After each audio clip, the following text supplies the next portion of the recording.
Est-ce que vous savez à quel point Rimuru Tempest a changé depuis le début de son histoire? Au départ, c'était juste un simple humain, un homme nommé Satoru Mikami, réincarné dans un nouveau monde après sa mort. Très vite, il rencontre le dragon légendaire Veldora qui libère et nomme. Et c'est là que naît le nom Tempest.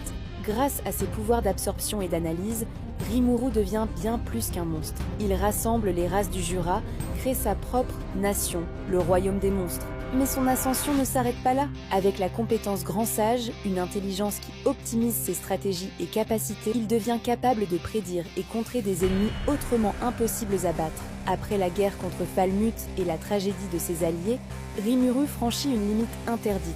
Il devient un vrai seigneur démon, un être quasi divin, évoluant en Demon Slime puis en Ultimate Slime, décuplant ses aptitudes et sa régénération quasi infinie. À partir de ce moment-là, son pouvoir explose. Il maîtrise des capacités dignes des dieux, manipule même l'espace-temps, attire les primordiaux comme Diablo et affronte des menaces qui dépasseront son monde. Dans les derniers tomes, Rimuru fait face à des dragons destructeurs, des anges divins et des forces capables d'anéantir la réalité elle-même.